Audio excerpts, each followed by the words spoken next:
குடியிருப்பு பகுதிக்கு செல்லும் வழியில் அரசு டாஸ்மாக் கடை அமைக்க புதிய கட்டிடம் கட்ட எதிர்ப்பு தெரிவித்து மாவட்ட ஆட்சியரிடம் அப்பகுதி மக்கள் மனு அளித்தனர். கடலூர் மாவட்ட ஆட்சியர் அலுவலகத்தில் மக்கள் குறை கேட்பு மனு நாள் முகாம் மாவட்ட ஆட்சியர் தலைமையில் நடைபெற்றது. இதில் பல்வேறு பகுதிகளைச் சேர்ந்த பொதுமக்கள் பல்வேறு கோரிக்கை குறித்த மனுக்களை அளித்தனர். அதில் பண்ருட்டி அடுத்த பணப்பாக்கம் கிராமத்தைச் சேர்ந்த மக்கள் மாவட்ட ஆட்சியரிடம் மனு அளித்தனர். அந்த மனுவில் தங்கள் பணப்பாக்கம் கிராம குடியிருப்பு பகுதிக்கு அருகாமையில் அரசு டாஸ்மாக் கடை இருந்து வந்த நிலையில் அதனை தற்பொழுது சென்னை உயர்நீதிமன்ற உத்தரவுப்படி அகற்றிவிட்டனர். ஆனால் அகற்றிய மதுபான கடையை தங்கள் கிராமத்திற்கு செல்லக்கூடிய சாலையின் அருகாமையிலேயே கடை வைப்பதற்காக புதிய கட்டிடம் கட்டி வருவதால் இதற்கு எதிர்ப்பு தெரிவித்து கடந்த மாதம் 25/12/2024 அன்று ஊர் மக்கள் 100க்கும் மேற்பட்டோர் பண்ருட்டி விழுப்புரம் தேசிய நெடுஞ்சாலையில் சாலை மறியல் போராட்டத்தில் ஈடுபட்டோம். அப்போது வந்த வட்டாட்சியர் மற்றும் போலீசார் டாஸ்மாக் கடையை இடம் மாற்றம் செய்கிறோம் என்று கூறியதால் நாங்கள் சாலை மறியல் போராட்டத்தை கைவிட்டு கலைந்து சென்றோம். ஆனால் தற்பொழுது அதிகாரிகள் கட்டிட பணிகளை மின்னல் வேகத்தில் செய்து வருவதாகவும் இது சம்பந்தமாக கேள்வி எழுப்பினால் அதிகாரிகள் அலட்சியமாக பதில் அளிக்கின்றனர்.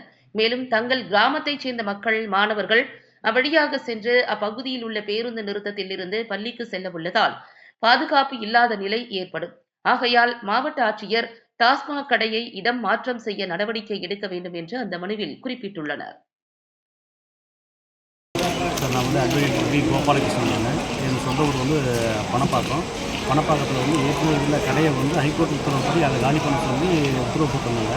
அந்த கடையை காலி பண்ணிவிட்டு இப்போ எங்கள் ஊருக்கு போக்குவரத்துக்கு பாதிப்பு ஏற்படுத்துகிற விதத்தில் கார்னர்லேயே ஒரு கடையை ரீலோகேட் பண்ணி அந்த கன்ஸ்ட்ரக்ஷன் நடந்துன்னு இருக்குது. இதன் தொடர்ச்சியாக நம்ம ஏற்கனவே மனு கொடுத்து அந்த மனு அடிப்படையில் நடவடிக்கை எடுக்க சொல்லியிருந்தோம். நடவடிக்கை இல்லை. கடந்த 7ஆம் தேதி நாங்கள் சாலை மறியல் பண்ணோம்.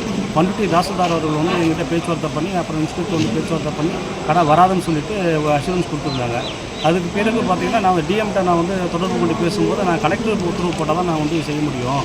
தாசில்தார் எங்கிட்ட ரெக்வஸ்ட் கொடுத்துருக்கிறாரு வரக்கூடாதுன்னு சொல்லிட்டு, இருந்தாலும் கலெக்டர் நாங்கள் 2 காப்பியும் நாங்கள் வச்ச பிறகு கலெக்டர் என்ன உத்தரவு கொடுக்குறாரோ அதன்படி நாங்கள் ஃபாலோ பண்ணிக்கணுன்ற மாதிரி டிஎம் சார் சொல்லியிருந்தாரு.